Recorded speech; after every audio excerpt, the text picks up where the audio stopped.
This is Chris Hislop from the Montana World Affairs Council, and this is What, So What, Now What, the International Affairs webcast for the Zoom fatigued, where we connect you with an expert, and in 5 minutes, you become the expert. Today, I'd like to welcome Mick Mulroy. Mick is a former Deputy Assistant Secretary of Defense for the Middle East. He's also a retired CIA paramilitary operations officer and United States Marine. He's a senior fellow and co-director for the Yemen Steering Initiative for the Middle East Institute, an ABC News national security analyst, and co-founder for the Lobo Institute. Mick, thanks a lot for coming. Welcome to the show. Great to be with you, Chris. Mick, a lot has happened in the last 20 years and in the last 20 days in Afghanistan. Could you give us your views on the future of Afghanistan?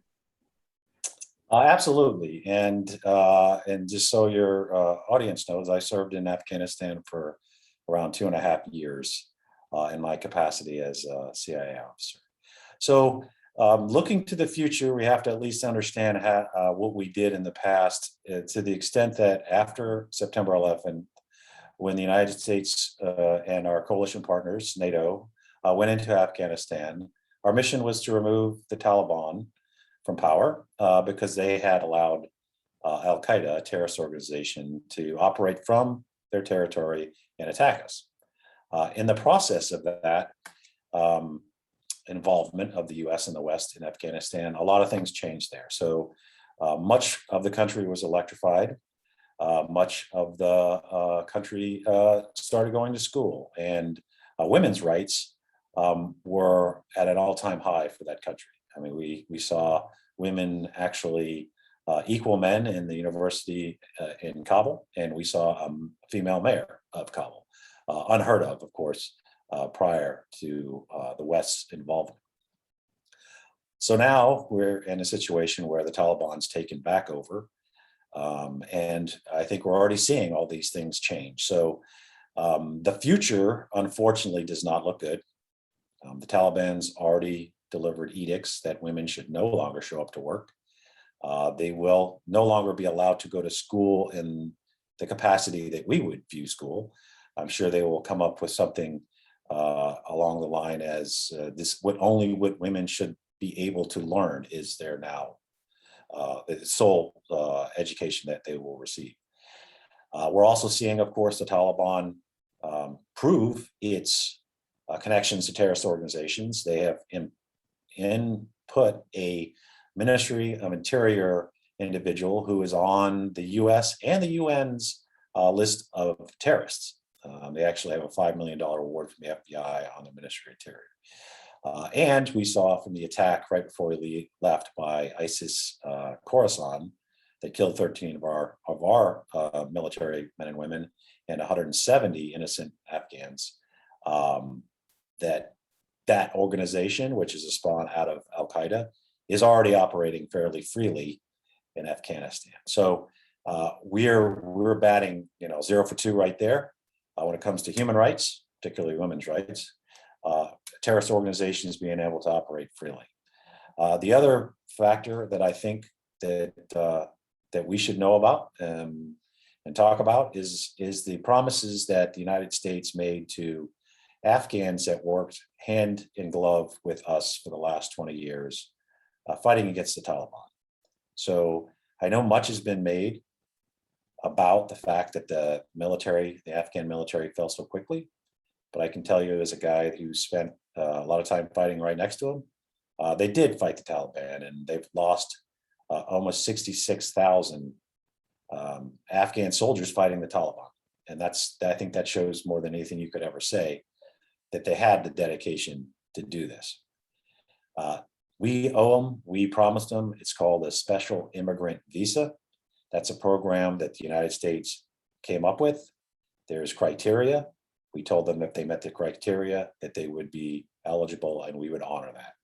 So we're in the process of doing that. I'm in a group that's called Dunkirk. If you're familiar with that historical reference, it's when the Brits, using civilians and volunteers, saved their army from annihilation by the Nazis. So that's where they get the term. But there's a lot of groups out there, a lot of great Mostly vets started these groups that had a personal connection, and they've done really Herculean efforts to get Afghan partners out of Afghanistan, both while the military was still there and now continuing when this process is taking place overland, getting into Pakistan, Tajikistan, and then get on to the United States. Only people that have the actual visas.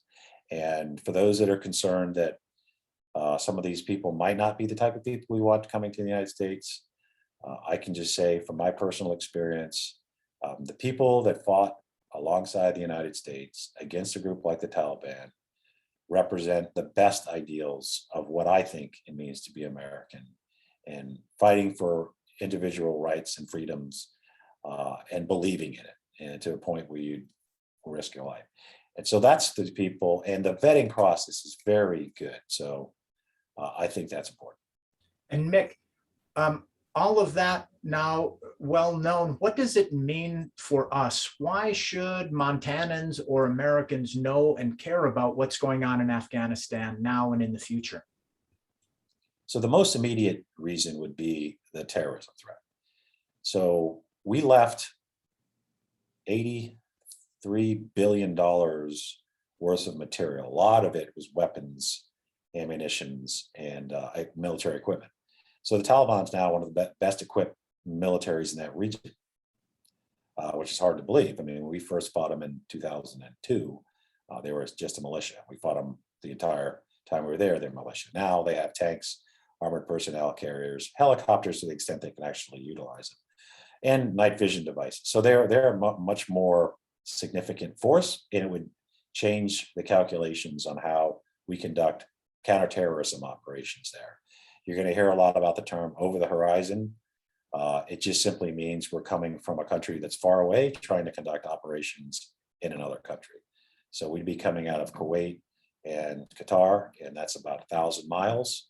We have, of course, aircraft, as you know, Chris, we have aircraft that can do that. The problem is we don't have any intelligence assets that I know about that stayed behind. We lost the entire network. So it doesn't really do you any good to send even a most advanced aircraft to an area if you don't know what it is you're going after and where they are or when they're going to be there. So I unfortunately think what we saw as the strike that occurred at the end of the time we were there, that ended up killing 10 innocent people, including the main person was actually worked for the United States NGO.